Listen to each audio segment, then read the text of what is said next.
suis hyper contente de vous retrouver, j'espère que vous allez bien. Dans cette nouvelle vidéo, on va parler du 13 juin. Peut-être que certains le savent, le 13 juin, c'est la journée internationale de sensibilisation à l'albinisme.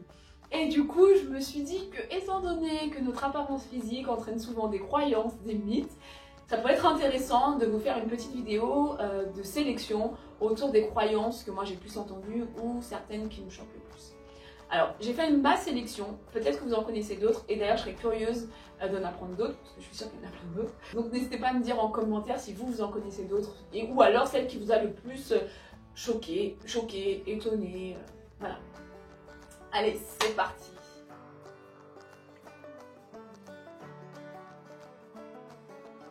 Alors avant de commencer sur les croyances, pourquoi le 13 juin?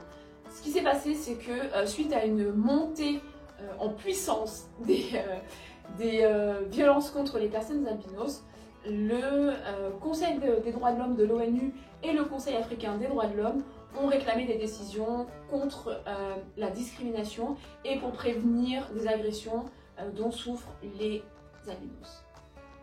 Et l'une des décisions qui a été prise a été de proclamer, je vais y arriver, le 13 juin, journée internationale de sensibilisation à l'albinisme. Voilà, petite info. Alors, dans les croyances que je vais vous citer, il n'y a pas d'ordre précis, voilà, elles viennent comme elles viennent.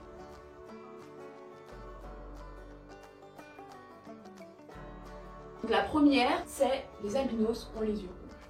Combien de fois j'ai entendu « Ah bon, t'es albinos, mais t'as pas les yeux rouges ?»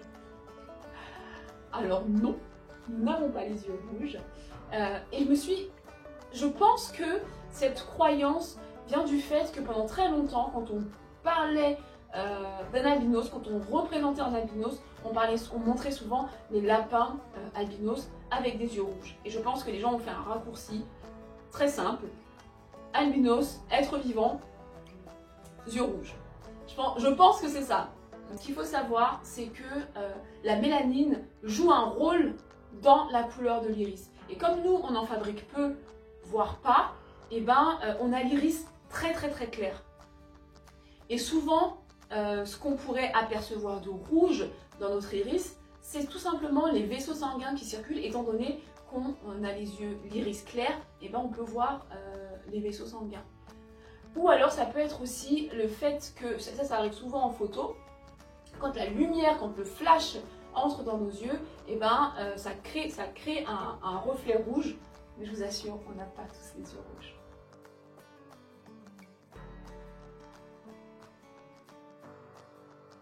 La deuxième croyance, c'est, alors celle-là je l'ai énormément entendue, c'est quand tu es albinos, tu ne peux pas avoir d'enfant albinos. Et là clairement il va falloir qu'on m'explique parce que, étant donné que c'est génétique, je vois pas comment c'est impossible. Étant donné que la personne albinos porte le gène, je ne vois pas comment elle pourrait ne pas donner le gène albinos, et il suffit que les deux gènes albinos se croisent pour avoir un enfant albinos. Clairement là, je comprends pas, j'ai pas d'explication, je ne sais pas.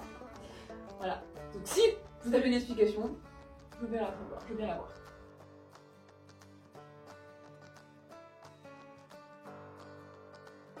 Une autre croyance que j'ai beaucoup entendue, et je pense que vous aussi, vous l'avez beaucoup entendue, et cette croyance entraîne vraiment des malheurs, c'est de penser que les albinos ont des super pouvoirs. Non, on n'a pas de super pouvoirs, on est juste des êtres humains.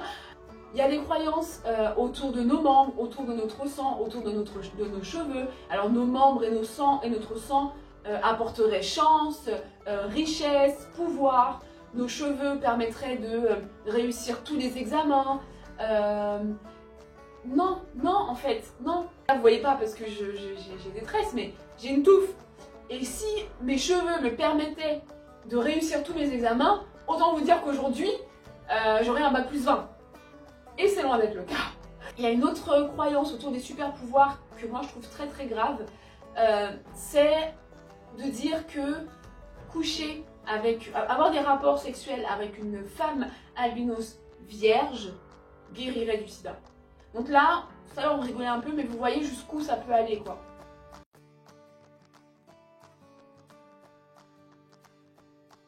c'est ma mère qui m'en a parlé quand je préparais cette vidéo.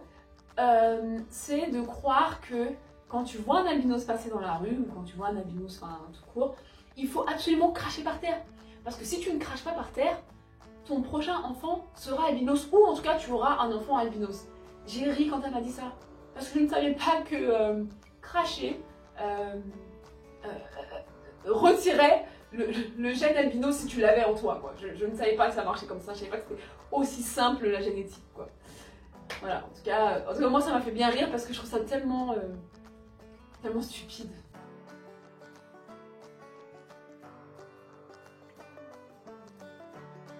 La dernière croyance dont je vais vous parler, que j'ai énormément entendue, notamment de la part d'Africains ou d'Africaines, pas forcément en Afrique, hein, mais vraiment, voilà, même des personnes ici, pensent que quand on est albinos, il y a certains aliments qu'on ne peut pas manger parce que ces aliments-là nous donneraient des taches d'hyperpigmentation. Et ce qui m'embête dans cette croyance, c'est que les gens ne sont pas informés et ne sont pas informés que c'est le soleil qui cause ces taches-là en fait. C'est des brûlures à répétition qui peuvent causer ces taches-là en fait. Et quand tu n'es pas albinos ou quand tu n'as pas de personne albinos autour de toi, à la rigueur ok. Mais quand tu es albinos ou quand tu as un enfant ou une personne albinos dans ton entourage et que tu lui dis non, ne mange pas cette épice, en l'occurrence au Mali c'est le sumbala, ne mange pas du sumbala parce que si tu manges ça tu vas avoir des taches, non, si tu lui dis ça il ne va pas se protéger du soleil et surtout il ne va pas savoir que c'est à cause du soleil qu'il a ces taches et qu'il doit se préserver du soleil en fait, donc se protéger du soleil. Donc voilà pourquoi cette croyance m'embête parce que qui dit coup de soleil, dit brûlure, qui dit brûlure, dit cancer, donc voilà, donc ce manque d'information là est pour moi très embêtant. Donc voilà, si on peut manger tous les aliments, sauf si on a une intolérance, ou moi par exemple je suis intolérante au lactose, voilà, c'est pas parce que je suis albinos, c'est juste parce que je suis intolérante au lactose. Donc je sais pertinemment que les croyances, les mythes sont hyper difficiles à faire disparaître, mais ce qui m'embête c'est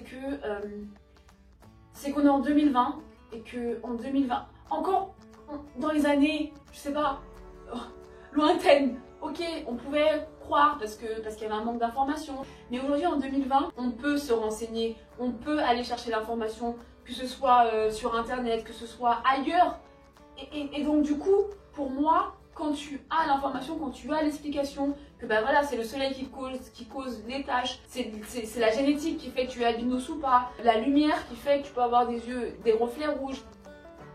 Et je comprends pas que maintenant, avec toutes ces informations-là, on continue, que certains continuent à croire à ces croyances, à ces mythes, et surtout parce que croire, ok, pourquoi pas, mais croire et du coup passer à l'acte, torturer des albinos, cracher quand tu vois un albinos qui passe, ça fait du mal en fait. Ça fait du mal et ça nous déshumanise complètement. Complètement. On n'est plus considérés comme des êtres humains, alors qu'on est des êtres humains avec une particularité, mais voilà, c'est tout. Après les choses elles évoluent et heureusement, et en fait elles évoluent parce que la sensibilisation augmente, parce qu'on parle plus de la cause des albinos, parce qu'on parle peut-être plus des difficultés des albinos, on parle plus aussi des massacres, parce qu'il n'y a pas d'autre mot, contre les albinos. Et ce qui est bien aussi, c'est que cette sensibilisation, elle est faite par les albinos. Pas que, mais en tout cas, ils prennent une part active dans la sensibilisation. Et ça, je trouve ça chouette. Voilà, c'est tout pour cette vidéo, j'espère qu'elle vous plaira. N'hésitez pas à me dire en commentaire la croyance qui vous a le plus choqué, le plus étonné. Je serais quand même curieuse d'avoir vos retours là-dessus. Et encore une fois, si vous en connaissez d'autres, je suis sûre qu'il y en a d'autres. Si vous en connaissez d'autres, vous les mettez en commentaire et je serais ravie d'aller les lire. Allez, je vous dis à très bientôt. Et d'ici là, prenez soin de vous.